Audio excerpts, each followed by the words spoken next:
but you got it. We need to see him do this. At the end of the day, you're a pro. You should already know.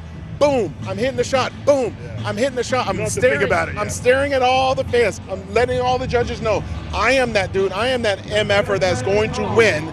And until he grasps that, he's going to get put in those second and third call-outs. Hello everyone, welcome back to Bodybuilding Nation.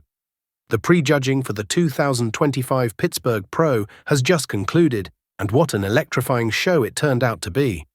After months of anticipation and build-up, this competition has absolutely delivered on all the hype. Top 6 first call-out. The first call-out featured 6 competitors: Leandro Perez, William Bonac, Martin Fitzwater, Nick Walker, Derek Lunsford, and Michael Krizo. This appears to be your top 6 lineup based on the judge's initial assessment. Had Good Vito been in this competition, he withdrew recently, he likely would have been included in this first grouping as well. As a reference point, Leandro Perez took second place to Good Vito at the Arnold Classic South America. The headline, The Mutant Returns. If we had to capture the essence of this Pittsburgh Pro prejudging in a headline, it would undoubtedly be The Mutant is back. Nick Walker has emerged as the standout story of this event. From the very first moments he stepped on stage, even during the numerical order comparisons, Nick immediately displayed the commanding presence we've come to expect from him at his best. What we're witnessing appears to be a massive improvement over his last competitive showing at the New York Pro, where he narrowly defeated Martin Fitzwater. This time, the narrative seems quite different. This show is clearly coming down to a battle between Nick and Derek. But Nick's comeback is the primary storyline. Nick's conditioning was absolutely spot on.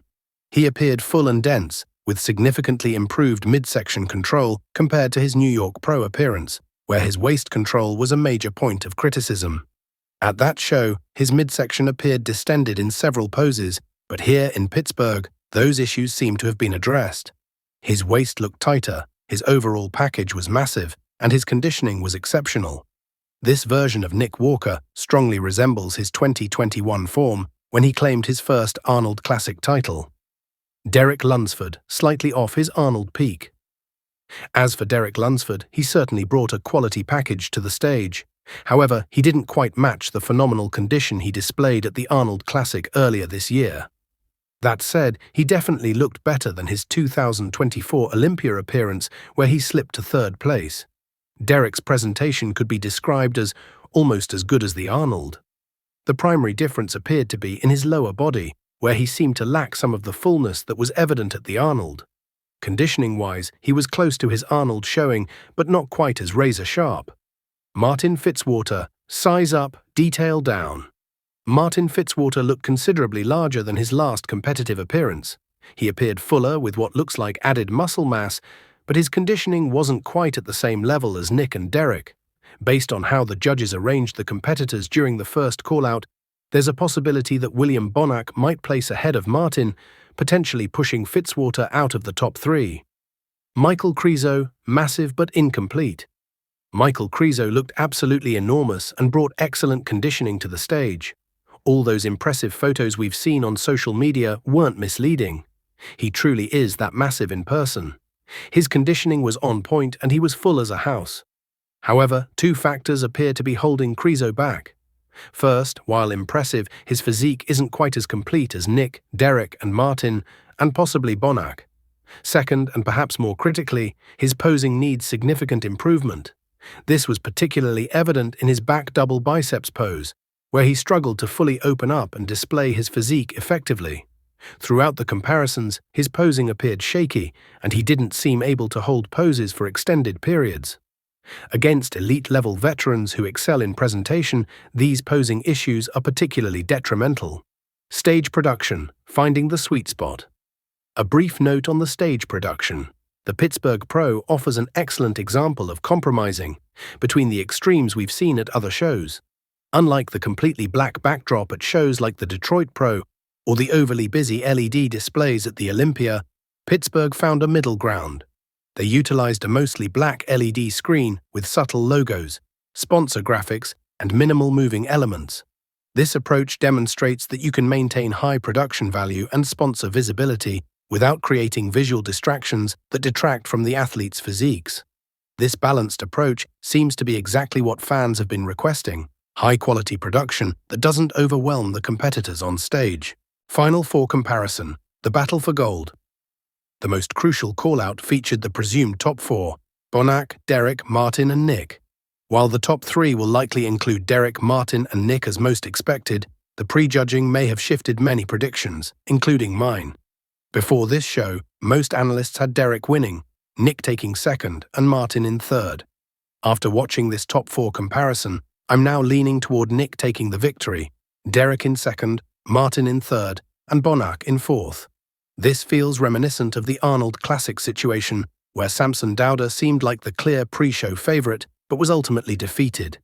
Similarly, Derek entered as the favorite, but Nick appears to be making a compelling case for the win. Nick looked absolutely massive on this stage, making Derek, Martin, and even Bonac appear somewhat smaller by comparison.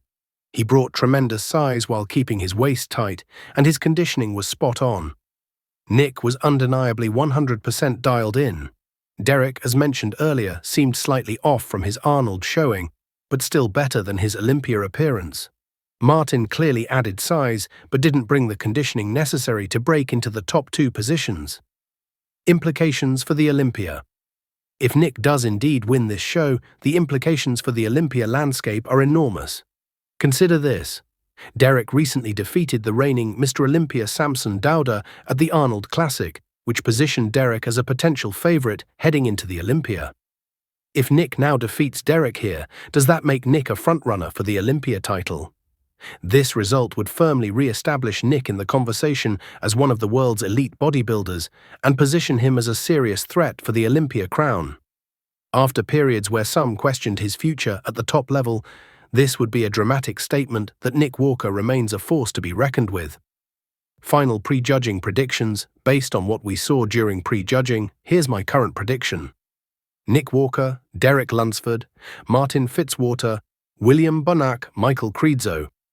One final observation: it's particularly impressive that William Bonac, at 42 years old, continues to compete at such an elite level.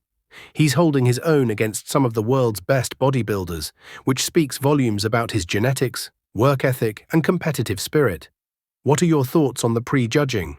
Do you agree with these predictions, or do you see things differently? Let me know your top 5 in order in the comments section below. Don't forget to like this video and subscribe to Bodybuilding Nation for more competition coverage. Thank you for watching and stay tuned for the finals results.